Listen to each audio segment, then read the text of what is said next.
So many times on the show I get asked questions about violation of probation issues, I get asked questions about warrants and things like that.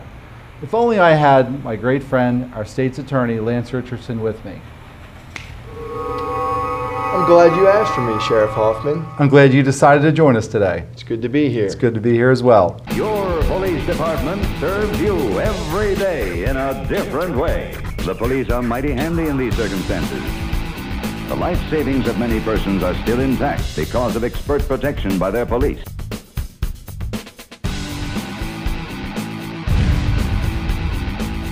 We have a lot of activity to talk about this week. Matter of fact, we have more captures and warrant closures than we do wanted persons to profile. Again, thanks to our partnerships and thanks to you, the viewer of QAC TV, as well as Queen Anne's County's Most Wanted. I'll tell you, as many of you saw, we had a great Valentine's Day episode, and it actually went pretty viral on YouTube, which got us a lot of information and a lot of reactions. We actually got tips on one of our most wanted persons. It came in a little late. One of the persons we profiled is Jacob Scalette. This guy, we received information on that he's actually in a facility in the state of Illinois. At this time, we're working on attempting to see if we can extradite him from the state of Illinois. But again, thanks to the viewers and thanks to all the persons who brought us the tips. Unfortunately, I wasn't able to give away the 2 dozen roses as I promised, but next year we're going to try the same thing. One of the warrants that we just recently profiled that was cleared was Valerio Vasquez Ramirez. Mr. Ramirez was recently profiled on the Most Wanted show. He had 8 charges of animal cruelty against him. Very pleased that this warrant was cleared. A case of this nature is important to bring to trial because often when there's allegations of animal cruelty, we have animals that are being housed at our local shelter, and until this case can be resolved, we may not be able to adopt or place these animals. So the sooner we can get this matter to trial, the better. And the allegations in this case are serious. And we all know that when there's issues of animal neglect, there's maybe other things with neglect of children, neglect of persons in the household, the condition and everything as well. So there is often a correlation between the two, you're correct. And I'm really glad this guy came in our lobby, turned himself in, did the right thing, so let's hope we can get this. That's a benefit to your program, to get the word out there, and sometimes the suspects themselves decide that it's best to turn myself in knowing it's out there. Another warrant we recently cleared is John Henry Gant. John Henry Gant was a passenger in a vehicle during a traffic stop. There were 5 violations of probation warrants on file for this. Now, a violation of probation warrant is pretty much... It's important to get violation of probation warrants served as well, because oftentimes when a plea is taken, the actual sentence to be served is weighted towards suspended time, meaning some incarceration will be imposed up front, but oftentimes as a deterrent, the court will heavily weigh the suspended jail time. So there may be a lot of jail exposure that this individual has now earned, and until we can bring them to justice by way of a violation of probation warrant, we cannot resolve that. So we're always interested in bringing those cases back to court. And this is another example of law enforcement making a traffic stop out there.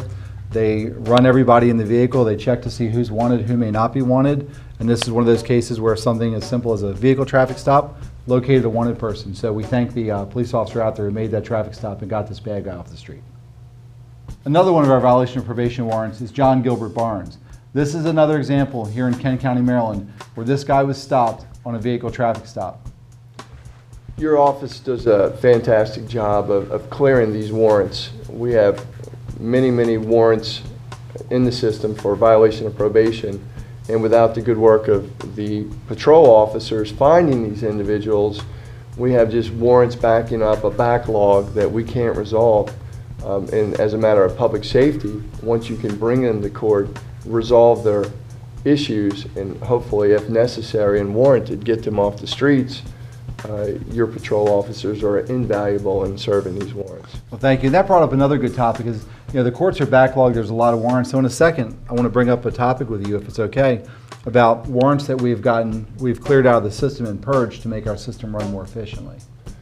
I agree 100% that many times when you have very old warrants that we cannot serve, the police are attempting to locate these individuals, but many times the complainant is unavailable, possibly deceased, and the system is ever accumulating more warrants.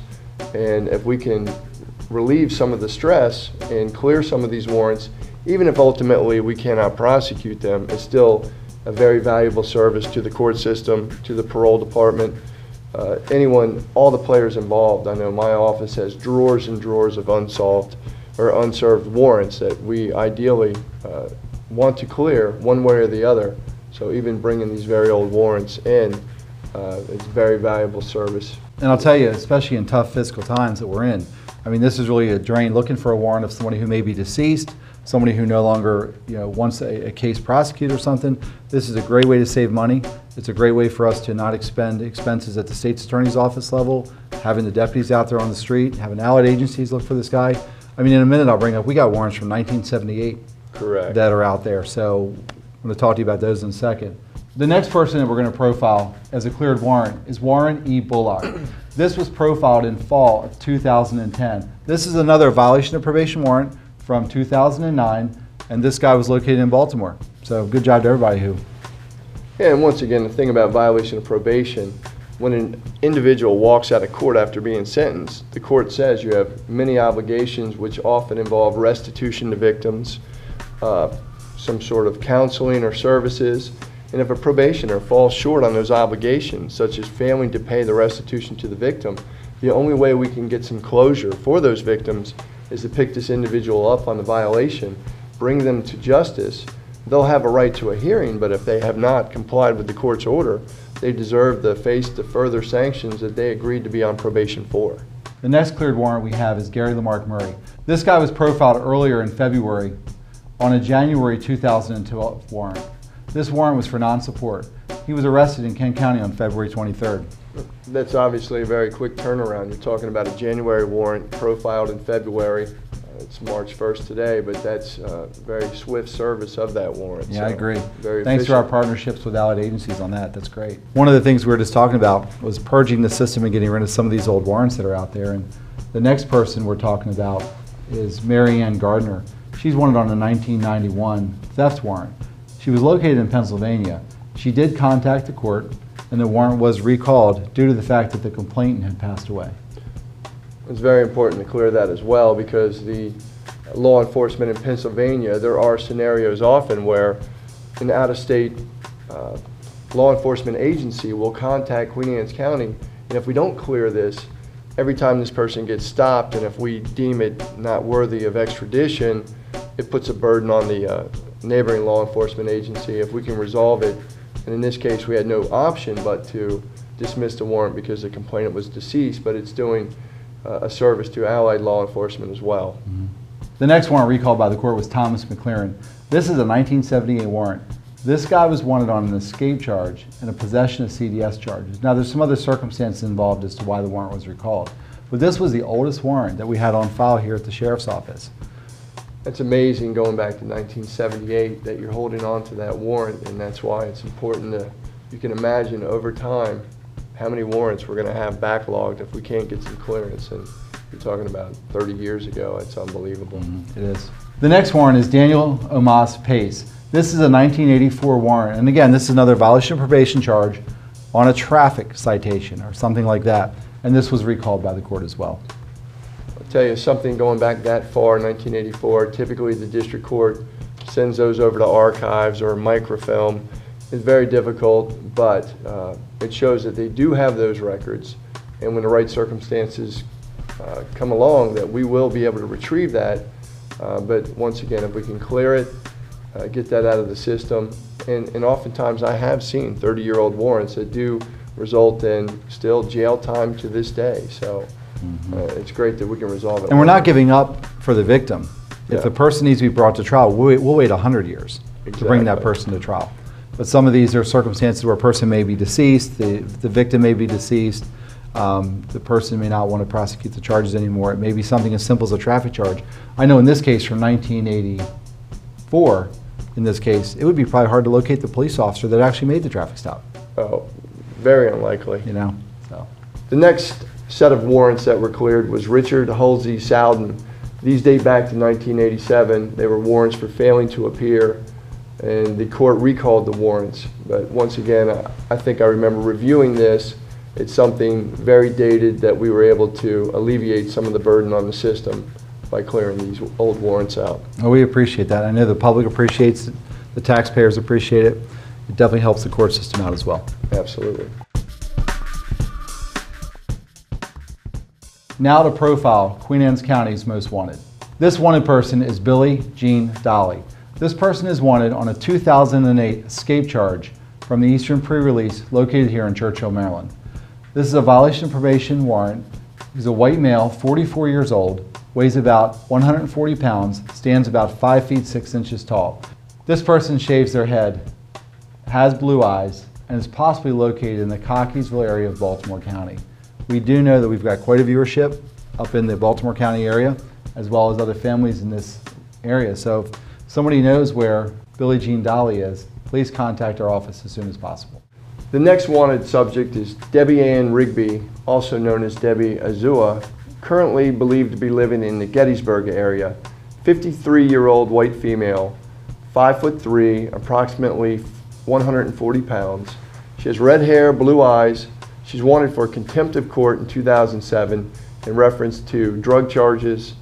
She has scars on her right arm and chin, and she's called and promised to turn herself in, but has yet to do so. Well, let's do this. Let's remind the viewers out there, if you know Debbie Ann Rigby, let's remind her that she broke her promise on September 27, 2011. She didn't turn herself in. So I think now it's time the viewers take action, and let's go get this young lady. The next person that's wanted is James Luther Stevens. This is a 47-year-old white male, another violation of probation warrant. He's 5 foot 11 inches tall, weighs about 225 pounds, has brown hair, and has brown eyes. This guy's got a tattoo on his left arm of an angel. Let's go ahead and get this guy. If you know where James Luther Stevens is, please contact our office as soon as possible. The next wanted subject is Nicole Phyllis Durrell, also known as Nikki Durrell, wanted for a 1998 violation of probation warrant for conspiracy to distribute PCP and LSD. The address on the warrant is Marsh Creek Road in Preston, Maryland. In 1999, she was believed to have relocated to Florida. In 2007, she was in Roswell, Lawrenceville, Georgia area. She is a white female, 35 years of age, small build, 5'2", just over 100 pounds, with reddish brown hair and brown eyes, may have a pierced tongue. She has family members in Queen Anne's County. Serious violation of probation case. She is some distance away most recently, but always a chance that she may return to this area because of her family ties to Queen Anne's County. And this is one of those things, if you're a family member of her, if you know where Nicole is, please let her know. She's got the warrant, it's out there now. She needs to do the right thing, turn herself in, and let's get this issue behind her. Many times a person gets tired of being a fugitive from justice. Family members should encourage her to face the consequences and be able to move on with her life. Maybe she's rehabilitated herself, but until this warrant is recalled, she's going to be looking over her shoulder for the rest of her life. And we would encourage her to bring this to closure for her sake as well. Good point. Normally our criminal investigation section would bring you a special update on something out there that the public really needs to be aware of. This is one of those things that I'm asking for your support and your help on. The Queen Anne's County Office of the Sheriff is investigating a stolen AK-47. This gun was stolen on January the 28th of this year. There's several issues with the case. The 20-year-old who had the gun claims it was his mother's firearm. Yet, this gun was in the 20-year-old's truck. The main objective of this whole thing is to get this rifle out of the hands of the unknown suspect. I'll tell you, this is a very dangerous weapon. It's something that shouldn't be out there on the street. It's an International Arms Romanian AK-47. It's brown, has a wood stock. It's a 7.62 caliber with a polymer grip and an M16 muzzle brake. Also stolen with this was the gas mask as well as a 100-round drum magazine. And this was stolen from a residence on Cockey Lane in Stevensville. And I know that this is one of those things where Public safety, anyone who has information needs to get this weapon off the streets. It is very dangerous to everyone in the community for this to be out there. This is not a hunting weapon. This is a weapon for killing and carnage. And if we can find it, any way possible to get that into hands of law enforcement. I agree. There's a lot of responsible gun owners out there, and that's demonstrated very well in this county. A lot of hunters, a lot of gun enthusiasts who are out there who properly know how to handle this weapon and properly know what the safety things about this gun are, and where they can shoot it and where they shouldn't. But this gun right here, this AK-47, is actually out on the street, and we don't know where it is. And it's something that we're losing sleep over. We want it to be closed as far as the case goes, so we're asking the public to really help us out and get that phone call into us on where this gun is. Be sure to check out our website for more information on wanted persons, especially our Facebook page that's out there. We do up-to-date postings on a lot of information, a lot of crimes, wanted persons, and much more. In fact, late at night you might get a post from me sitting in my office on an issue that just comes up. It's something that's so important to get out there. But you know, all this couldn't be done without our partnerships with our allied agencies, with local law enforcement, with our state's attorney's office, Lance, and I really appreciate everything that you've done to help keep Queen Anne's County and its citizens a much safer place. Appreciate all the good work your office does, and appreciate the great working relationship we have with you. Well, thanks. And you know, the one thing we can both say is all of this couldn't be done without our partnerships with the citizens, the help that we get out there in Queen Anne's County. And again, thank you for watching Queen Anne's County's Most Wanted, and this wouldn't be possible if it wasn't for you, the viewer, and the partnerships and trust we have with the community as a whole. Thank you as well.